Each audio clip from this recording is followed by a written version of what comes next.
প্রথমে দিদিভাই কথাগুলো শুনে নি। সন্তানের বাবাদের প্রতি একটি খোলা জিজ্ঞাসা।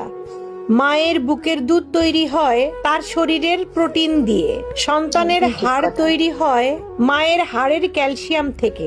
সন্তান জন্ম বাবা, দিতে দেখতে লাগে বোঝে। নরমালে প্রায় 500 মিলি রক্ত, সিজারে ভীষণ প্রয়োজন সুন্দর পড়ে কথা প্রায় বলেছে 1 দিদি। লিটার রক্ত। নর্মাল ডেলিভারির কষ্ট যেন পাঁজরের হাড় ভাঙার ব্যথার মতো। সিজারের একদম সময় কাটতে হয় মায়ের পেটের 7টি স্তর। এত কষ্ট সহ্য করে মা যদি সন্তান জন্ম একদম দেন, ঠিক কথা। তাহলে তার খেয়াল রাখাটা কি আপনার খুব সুন্দর প্রথম কথা দায়িত্ব বলেছে নয়? দিদিভাই। এই যে মেয়েদের যে এই সন্তান জন্ম দেওয়ার এই প্রসেসিংটা ভীষণ কষ্টকর, ভীষণ ভীষণই কষ্টকর। কারণ এটা শুধু একমাত্র একটা মেয়ে পারে, পর তার স্বামীর হাজবেন্ডের, তার পরিবারের প্রজন্মকে জন্ম দিতে। এই জিনিসটা যদি ছেলেদের মধ্যে থাকতো, তারা কিন্তু সহ্য করতে পারতো না। কারণ সহ্য ধৈর্য ক্ষমতাটা কিন্তু মেয়েদেরই বেশি থাকে।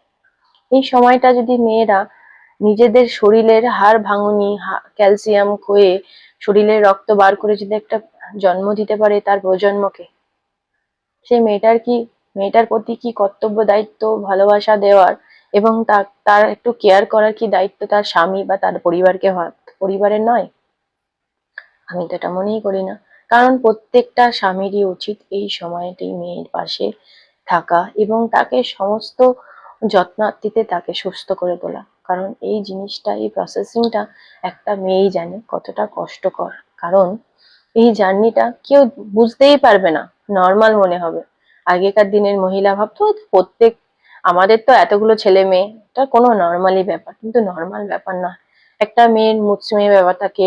এই এই প্রজন্মকে জন্ম দিতে গিয়ে তার হরমোনস এর চেঞ্জিং এর ব্যাপার থাকে, তার মুচমেয়ে ব্যাপার থাকে, তারপর শারীরিক যন্ত্রণা, কষ্টকর সমস্তটা ট্রাভেল করার পরই কিন্তু সে একটা জন্ম দেয় একটা শিশুকে, একটা সুন্দর প্রজন্মকে। সেই সময় সত্যি পরিবারকে তার যত্ন, তার কেয়ারনেসটা খুব দরকার। এই সময় যারা কেয়ার করতে পারে না, তার কেয়ারনেসটা সারা জীবন মনে রাখে, তা সেই মেয়েটি বা সেই মহিলাটি বলতে পারেন।